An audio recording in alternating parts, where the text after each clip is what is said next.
Hello everybody, this side Dilip Singh Asola from DSA classes Udaipur. आज अपन जिस particular chapter की बात करेंगे सर, उस पर्टिकुलर चैप्टर का नाम क्या है? Chapter number 3, business environment. बच्चों, इस चैप्टर को मैं पर्सनली सजेस्ट करता हूँ कि जिनका छोटी सी अकाउंट जो बड़ा सा अपना देखते हैं कि कहीं सर हमको बिजनेस करना है, या फिर जिनका पेरेंटल बिजनेस है उनको ही कहीं में आगे बढ़ाना है। काफी सारे मेरे नोन में है जिनकी होटल इंडस्ट्रीज हैं, प्रॉपर्टी डीलर्स हैं, कहीं ना कहीं कंस्ट्रक्शन लाइन्स वाले हैं, बहुत सारे बच्चे हैं। तो उनको मैं पर्सनल सजेशन करता हूँ कि कहीं ना कहीं आपको ये चीज़ें आनी चाहिए, और कुछ चीज़ें इसमें अच्छी है जो आपको पता होना चाहिए। बच्चों, बात करते हैं बिजनेस एनवायरनमेंट का क्या मतलब होता है। तो सबसे पहले आपको दो मिनट में आपको इंट्रोडक्शन दे देता हूँ। इस चैप्टर में अपन बहुत सारी अच्छी चीज़ें देखेंगे। एनवायरनमेंट क्या होता है, बिजनेस एनवायरनमेंट क्या होता है। अगर आपको किसी भी तरह का दिक्कत, डाउट, परेशानी कुछ भी हो तो जो डिस्क्रिप्शन में जो नंबर है या फिर जो स्क्रीन पर आपको नंबर दिख रहे हैं, जो स्क्रीन पर जो आपको नंबर नंबर दिख रहे हैं, ये दिखिएगा आपको। इस नंबर पर आप हमसे कनेक्ट हो सकते हैं। जो हमारा गजराज सर, जो टेक्निकल टीम के जो हेड है, वो आपको जो भी आपका डाउट होगा रिगार्डिंग द नोट्स, वो आपको जो भी एज सुन एज पॉसिबल हमारी टीम तैयार रहती है बच्चों के लिए। ठीक है, हमारा मेन मोटिव इस यूट्यूब प्लेटफॉर्म का ये नहीं है कि हमको कहीं शाइन मारना है। हमारा ये मेन मोटिव है कहीं ना कहीं जो गाँव में, कहीं शहर में ऐसे स्टूडेंट्स हैं जो पढ़ना तो चाहते हैं, छोटे से आगे बड़ा सपना देखते तो हैं, लेकिन कहीं ना कहीं कोचिंग्स की फीस पे नहीं कर पाते हैं। डेट्स वाई हमारा मेन इंटेंशन ये है कि कहीं ना कहीं नीडी स्टूडेंट्स को कम हमारे यूट्यूब प्लेटफॉर्म से फायदा मिले। चलेगा, विदाउट एनी टाइम को वेस्ट किया हम वहाँ वीडियो स्टार्ट करते हैं। तो बच्चों, बात करते हैं बिजनेस एनवायरनमेंट का क्या मतलब होता है। तो अंडरस्टैंडिंग द बिजनेस एनवायरनमेंट। बच्चों, बात करते हैं बिजनेस एनवायरनमेंट क्या होता है। बिजनेस एनवायरनमेंट, अच्छा एनवायरनमेंट का क्या मतलब होता है। सबसे पहले आप जब मैं पूछूं तो एनवायरनमेंट क्या होता है सर। एनवायरनमेंट यानी कि समझ में आ रहा है। एनवायरनमेंट का मतलब होता है कि ऐसा वातावरण, यानी अपने आसपास का जो वातावरण है उसको इन जनरली क्या बोला जाता है सर। उसको इन जनरली बोला जाता है एनवायरनमेंट। क्या बोला जाता है बच्चों? एनवायरनमेंट यानी कि अपने आसपास की जो सराउंडिंग्स है। भाई अपन 360 डिग्री घूमेंगे तो जो जो चीजें अपने को आसपास दिख रही है वही हमारा क्या हो जाएगा, एनवायरनमेंट हो जाएगा।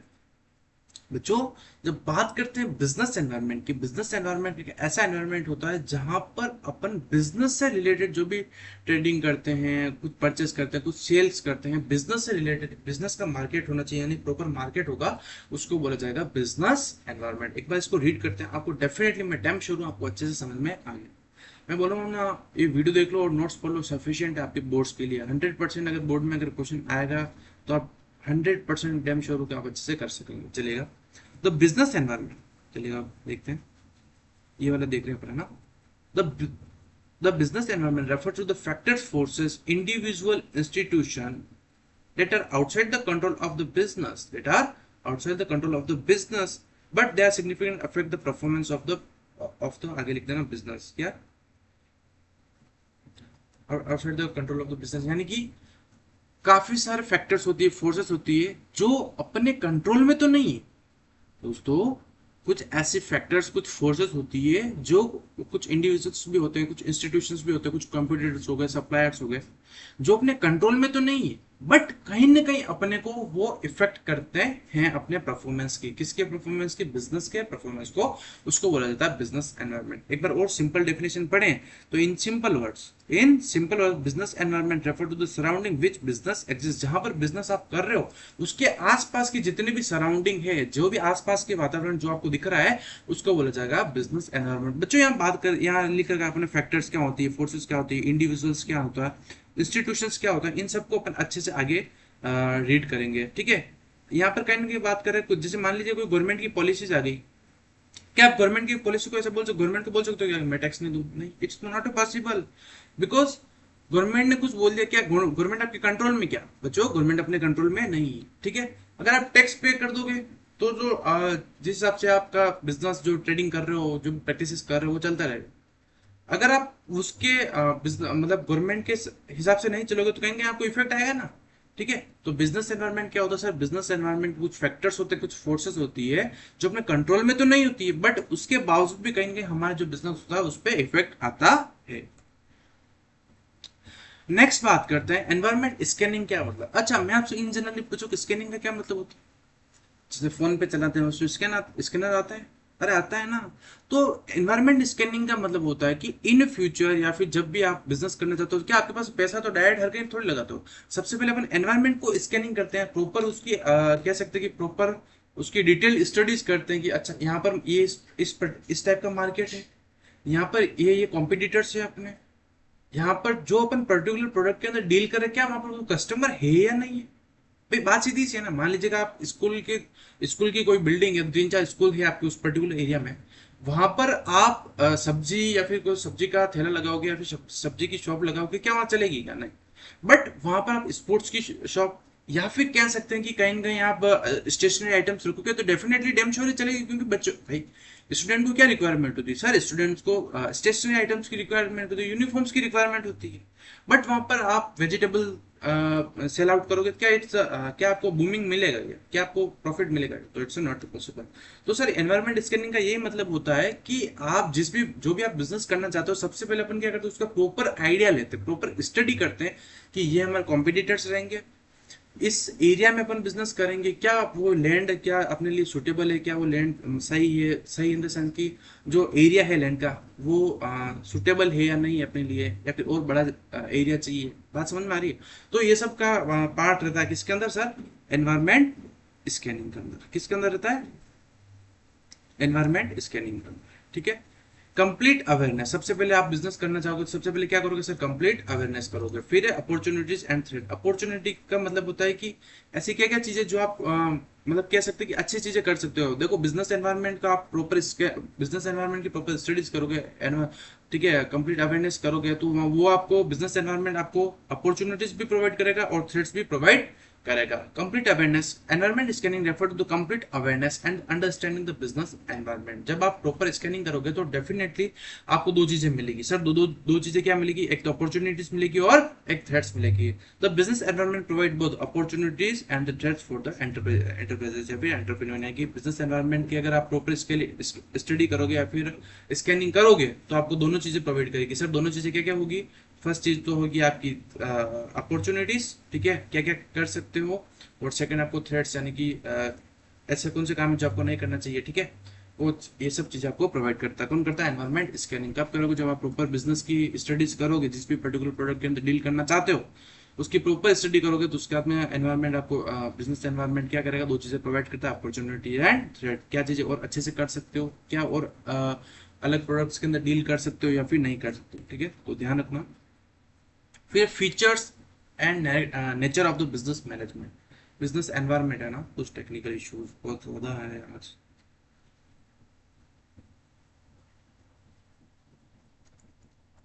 बिजनेस एनवायरनमेंट कर देना ना यहाँ पर, वैसे नोट्स में तो सही है, इसमें थोड़ा सा इशू। तो ऑल फर्स्ट पॉइंट पढ़ रहे हैं, all the external forces, all the external forces. Business environment include all the forces, institution and factor which are external to the business organization. All the external forces, यानी कि मान लीजिएगा external forces वो forces होती है जो आपके control में नहीं है। भाई गवर्नमेंट की पॉलिसी आ गई, क्या आपके कंट्रोल में है? इट्स नॉट अ कंट्रोल, मतलब आपके कंट्रोल में है ही नहीं वो चीज, तो उसको बोला जाता है ऑल द एक्सटर्नल फोर्सेस। यानी कि आपके इंटरनल एनवायरनमेंट के अंदर, यानी कि मान लीजिएगा कि आपकी इंडस्ट्री है, आपके इंडस्ट्री की जो फाटक लग रही है या फिर जो गेट लग रहा है उसके बाहर के जो भी फोर्सेस हैं, फैक्टर्स हैं, उसको बोला जाता है ऑल द एक्सटर्नल फोर्सेस। क्या क्या हो सकते हैं? जैसे आपका कॉम्पिटिटर हो गया, भाई कॉम्पिटिटर आपके कंट्रोल में क्या नहीं है, तो ये क्या है? एक्सटर्नल फोर्स है। भाई कॉम्पिटिटर क्या हो गया? एक्सटर्नल, गवर्नमेंट की कुछ पॉलिसीज आ गई, कुछ टैक्सेस की आ गया, तो ये सब क्या है? ऑल द एक्सटर्नल फोर्स है। फिर अब बात करते हैं, फिर जो आपकी फोर्सेस होती है एक्सटर्नल फोर्सेस, वो दो टाइप की होती है। कितने टाइप की होती है बच्चों? टू टाइप की होती है। कौन कौन सी? स्पेसिफिक और जनरल फोर्सेस। स्पेसिफिक फोर्स क्या होती है और जनरल फोर्सेस क्या होती है, इसको सावधान इंडिया मार्क कर लेना। यहाँ से क्वेश्चन बोर्ड कई बार एमसीक्यू में पूछा जाए, पूछता है, ठीक है। स्पेसिफिक फोर्स क्या होती है और जनरल फोर्सेस क्या होती है, इसको अच्छे से पढ़ते हैं। Specific force affect the business enterprises directly and indirectly in their day-to-day working. This includes supplier, investor, and the customer. General force are the social, political, legal, technological condition have impact on all the enterprises and affect the individual firm only directly. Specific force एक ऐसी forces होती है जो आपको particular business organisation पर effect करेगी, लेकिन general force एक ऐसी फोर्स होती है जो जितने भी बिजनेस की एंटरप्राइजेस है, जितना भी बिजनेस का मार्केट है, उसको पूरा इफेक्ट करेगा। मान लीजिएगा गवर्नमेंट ने कुछ मान लीजिए टैक्सेशन की बात है, गवर्नमेंट ने बोला कि जो कोचिंग इंस्टीट्यूट है, कौन से कोचिंग इंस्टीट्यूट है, तो स्पेसिफिक नाम दे दिया क्या कोचिंग इंस्टीट्यूट है, वहां पर जो टैक्स रेट मान लीजिएगा कि आपको 5% पे करना है, अब वहां पर 7% पे करना है।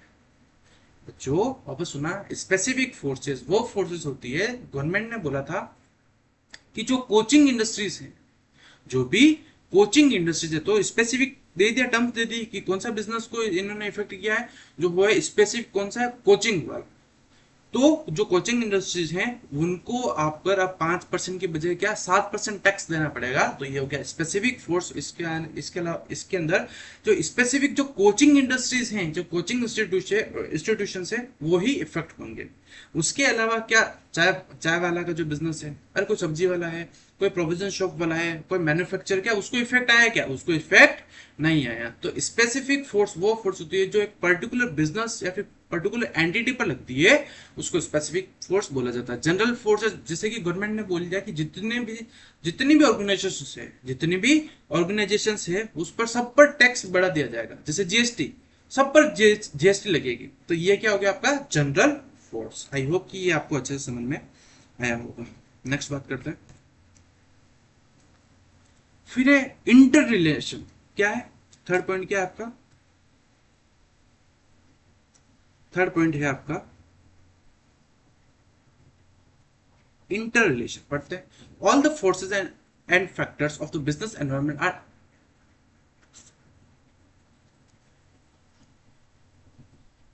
all the forces and the factor of the business environment are related to the each other।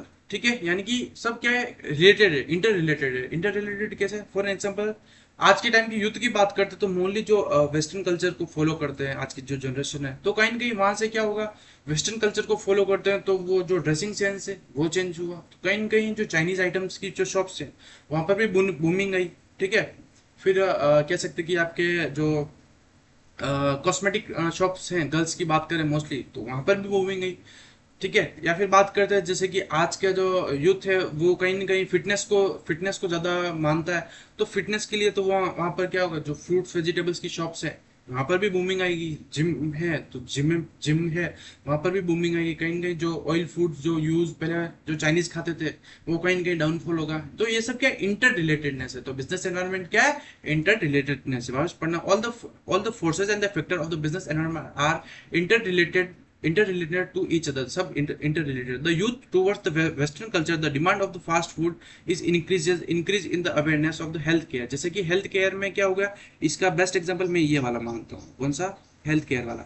Health care में कहीं न कहीं बूमिंग आ रही है और लोग अवेयर हो रहे हैं, तो कहीं न कहीं डिमांड बढ़ेगी किसकी, rise the demand of organic food. Oil free food की डिमांड क्या हो जाएगी, कम हो जाएगी अपने आप। Roasted food, gym, yoga etcetera, यहाँ पर लोग ध्यान देना ज्यादा करना है। जैसे कि बात करें कि आजकल की जो एजुकेशन पॉलिसीज है वहाँ पर टेक्नोलॉजी का बहुत ज़्यादा यूज़ हुआ, तो कहीं ना कहीं जो लैपटॉप्स है, टैबलेट्स है आपके, उनकी डिमांड भी बढ़ी है। ठीक है, लोग सब यूट्यूब से पढ़ते हैं आजकल मोस्टली, या फिर परचेज करते हैं, बेचेस। ठीक है, तो इससे कहीं ना कहीं पेन पेपर की डिमांड कम हुई, और जो टेक्नोलॉजी वाली जो भी चीज़ें हैं, टैबलेट हो गई, लैपटॉप हो गया, कंप्यूटर हो गया, पीसीज हो गए, इनकी डिमांड क्या हो गई, अपने आप बूमिंग हुई है कोरोना पीरियड के बाद में। तो ये क्या इंटर रिलेटेडनेस है। अब बात करते हैं सर, बहुत ही इंपॉर्टेंट पॉइंट है, यहाँ पर बच्चे बहुत ही ज़्यादा कंफ्यूजन आता है। कंफ्यूजन वाला पॉइंट की बात करें तो ये है अनसर्टेनिटी और डायनेमिक।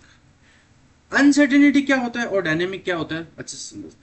यहाँ से क्वेश्चन डिफरेंस में कई बार क्वेश्चन आया हुआ है, आरबीएससी वालों सुन लेना अच्छे से। जब भी बात करते हैं किसकी, जब बात करते हैं एक बार डायनेमिक को समझना। Business environment is highly flexible and keep changing. It's not a static or a rigid that it is why it's essential for the monitor and scan of the business environment continuously। Dynamic का मतलब होता है कि business environment क्या होता है sir, changes होता रहता है। आज जो कंडीशन है जरूरी नहीं कि कल होगी वो कंडीशन रहे। तो बिजनेस एनवायरनमेंट क्या है, फ्लेक्सिबल है। बिजनेस एनवायरनमेंट क्या है बच्चों, बिजनेस एनवायरनमेंट क्या है, फ्लेक्सिबल है, यानी कि चेंज होता रहता है। ये तो हुआ किसका मतलब, डायनेमिक का मतलब। अब बच्चों बात करते हैं अनसर्टिनिटी का। किसका मतलब, uncertainty. It is difficult to the predict the change in the business environment. अच्छा मेरे को बताओ, जो चेंज होगा क्या आप उसको प्रेडिक्ट कर सकते हो कि वही चेंज हो क्या। भाई मान लीजिएगा कि आज आपकी सेल हुई 10,000 की, तो जरूरी है कि देखो डायनेमिक का मतलब होता है कि फिक्स है कि जो आपकी सेल्स है वो कहीं बढ़ेगी कम होगी कुछ भी हो सकती है। तो डायनेमिक का मतलब होता है चेंज होता है, बात खत्म। बस अनसर्टेनिटी बोलता है कि आप उस चीज को प्रिडिक्ट नहीं कर सकते हो। क्या जरूरी है कि 15,000 की ही सेल हो कल? It not a possible. ऐसा भी हो सकता है लॉस हो सकता है 8,000 की कल सेल हो। ऐसा भी हो सकता है कि बारिश की वजह से या फिर कुछ क्लाइमेट इश्यूज की वजह से आपके पास में एक भी रुपया नहीं है, मे बी पॉसिबल। तो डायनेमिक का मतलब होता है कि सर बिजनेस एनवायरनमेंट क्या है? सर बिजनेस एनवायरनमेंट आपका चेंजेस है। क्या है बिजनेस एनवायरनमेंट? क्या है आपका चेंजेस है। लेकिन अनसर्टेनिटी बोलता है कि जो चेंजेस हो रहा है उसको आप प्रिडिक्ट नहीं कर सकते, उसको आप मेजर नहीं कर सकते हो, उसको बोला जाता है अनसर्टेनिटी। आई होप कि यहां तक आपको अच्छे से समझ में आया होगा। डायनेमिक का मतलब चेंजेस हो रहा है और अनसर्टेनिटी का मतलब जो चेंज हो रहा है उसको आप प्रिडिक्ट नहीं कर सकते, उसको आप मेजर नहीं कर सकते, उसको बोला जाता है अनसर्टेनिटी। क्लियर? Very good. फिर बात करते हैं सिक्स्थ पॉइंट, वो है कॉम्प्लेक्स। किसकी बात करते हैं? सिक्स पॉइंट की बात करते हैं कॉम्प्लेक्स। सर कॉम्प्लेक्स का क्या मतलब होता है? तो it is a very difficult to the understand the impact of the business environment on the companies, although it is easy to the scan the environment, but it is very difficult to know how these changes will influence the business decision. Complex का term है कि business environment बहुत complex term है। अपने को पता है कि चेंजेस होगा लेकिन आप प्रिडिक्ट नहीं कर सकते हैं। जैसे अनसर्टेनिटी बोलता है कि आप उसको प्रिडिक्ट नहीं कर सकते हो कि जो चेंजेस होगा वो आपके फेवर में होगा या आपके फेवर में नहीं होगा। यानी हो सकता है कि उससे आपको एडवांटेज भी मिल सकता है, मे बी पॉसिबल, और हो सकता है कि कहीं कहीं आपको लॉसेस भी बियर करना पड़ सकता है। तो एक जो बिजनेस एनवायरनमेंट है वो क्या है, बहुत ही कॉम्प्लेक्स टर्म है। क्या है? बहुत ही कॉम्प्लेक्स टर्म है। इसके अंदर इंटरनल फैक्टर्स आते हैं, एक्सटर्नल फैक्टर्स आते हैं, फोर्सेस आती है, स्पेसिफिक फोर्सेस, जनरल फोर्सेस, कुछ इंस्टीट्यूशंस आते हैं, कुछ इंडिविजुअल्स होते हैं, कॉम्पिटिटर्स होते हैं, आपके सप्लायर्स होते हैं। तो ये बहुत ही वास्ट टर्म है, बहुत ही कॉम्प्लेक्स टर्म। ठीक है। A change in government policy increase the tax rate by 10% में affect the income of the company by the large amount. जैसे कि गवर्नमेंट ने बोला, गवर्नमेंट की पॉलिसी है कि आपको जो टैक्स रेट है वो 10% से बढ़ रही है, तो कहीं ना कहीं जो एम्प्लॉइज है तो अब आपको टैक्स ज्यादा पे करना पड़ेगा। जैसे कि मान लीजिएगा अभी टैक्स रेट चल रही है 8%, तो 8 से अब कितनी हो गई? 10%, यानी कि 2% का क्या हुआ? बूमिंग हुआ। तो 2% तो पैसा कंपनी से ज्यादा जा रहा है, तो ज्यादा जा रहा है, कहीं ना कहीं इफेक्ट कंपनी के जो वर्कर्स है उनको इफेक्ट आएगा, कहीं उनको सैलरी पे भी इफेक्ट आएगा। हो सकता है कि उनको टाइम पर सैलरी नहीं मिले या फिर कुछ भी हो सकता है। तो बिजनेस एनवायरनमेंट क्या है? एक कॉम्प्लेक्स टर्म है, एक बहुत ही वास्ट टर्म है। आई होप कि आपको अच्छे से समझ में आया होगा। अब रिलेटिविटी की बात करते हैं। रिलेटिविटी क्या होता है? सर रिलेटिविटी बहुत ही इंपॉर्टेंट टर्म है। आरबीएससी में कई बार, 2 बार इससे पहले जो आपके बोर्ड्स हुए थे उसमें डायरेक्ट टर्म पूछी हुई थी। रिलेटिविटी क्या होती है? Business environment differ from country to country, region to region, as political condition, cultural and the different in different countries. जैसे कि मान लीजिएगा कि आज अपन ड्रेसिंग सेंस की बात करते हैं, तो राजस्थान के जो लोगों का जो ड्रेसिंग सेंस है वो अलग है किससे? गुजरात के लोगों से। या फिर अमेरिका के लोगों का मॉडर्न कल्चर को फॉलो ज्यादा करते हैं। ठीक है। तो रिलेटिविटी का मतलब होता है बिजनेस एनवायरनमेंट क्या होता है? चेंजेस होता रहता है। ठीक है। रिलेटिविटी का मतलब होता है कि आज जो कंडीशंस यहाँ पर है, उदयपुर में है या फिर राजस्थान में है, वो कहीं ना कहीं पुणे में अलग है, महाराष्ट्र में अलग है, दिल्ली में अलग है। तो बिजनेस एनवायरनमेंट क्या बोलता है कि रिलेटिविटी यानी कि चेंजेस होता रहता। यहाँ तक आई होप कि आपको अच्छे से समझ में आया होगा। तो थैंक्स, आपने इस वीडियो को देखा। नेक्स्ट पार्ट में अपन अपना जो नेक्स्ट जो भी पोर्शन होता है उसको कंप्लीट करेंगे। Thank you, Naman team DS.